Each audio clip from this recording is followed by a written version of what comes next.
In the twist that even M. Night Shyamalan won't have expected, LTA has made yet another U-turn.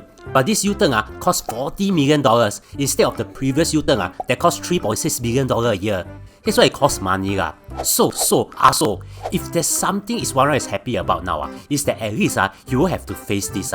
Cause all of a sudden, LTA suddenly made a U-turn in his decision to make SimplyGo compulsory by 1st June. In case you didn't know, SimplyGo was launched in 2019 and in June 2023, EZ-Link and Transit Link merged into SimplyGo, so it will be the one-stop app for all transit-related transactions by end 2023. Well, it turns out that 1/3 of adult commuters are still using the old EZ-Link card system. And on 9 January, LTA then suddenly announced that public transport will only allow the SimplyGo system from 1st June 2024. Their reason is that there is a growing adoption of SimplyGo payment methods and the other card-based ticketing system for adult commuters nearing the end of its operational lifespan. There were panic and public outcry. Panic because people immediately rushed to upgrade their cards, and while it's supposed to take 1 minute, some took 10 minutes. Worse, some couldn't even upgrade. The public outcry is mainly because the card readers no longer show the card value, which people think is necessary. LTA then came out to say that it's technically possible, but it will only reflect a few seconds later, which will lead to long queues. Kind of like how your wife will say you can go meet Tan Ziwei for drinks, just that she'll go drink with Tan Kuo-wei as well. But all of a sudden, former Transport Minister Iswaran simply go away from his job and simply go away. On 22nd January, the newly promoted Transport Minister Chee Hong-tat suddenly made an announcement on social media. He acknowledged that the compulsory SimplyGo has caused some public reactions. And after discussing with MOT and LTA, what is MOT? Ministry of Transport. Who is Chee Hong-tat? Transport Minister.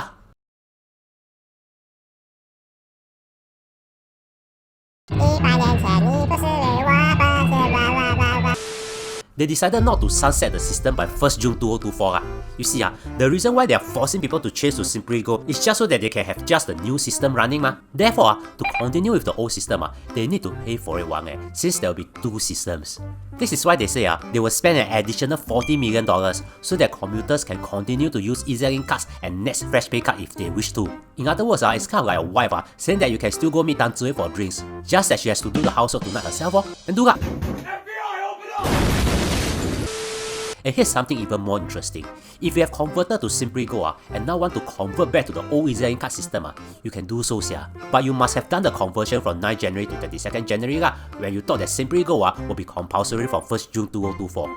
However, more details on how to do that will only be shared in end Feb. Now, this isn't the first U-turn LTA has made in the last 2 months or so. LTA has just also made a U-turn on bus service 167.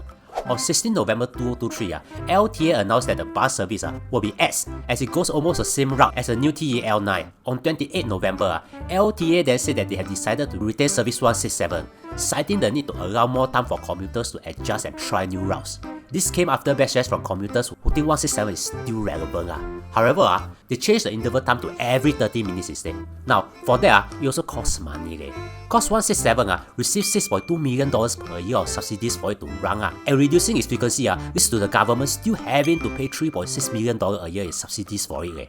Yeah, so this means only in Singapore, an illegal U-turn is $100, while legit U-turn is billions of dollars. You can download our app for more info. Now, if you think you learned something, consider subscribing and also watch this video to be slightly smarter.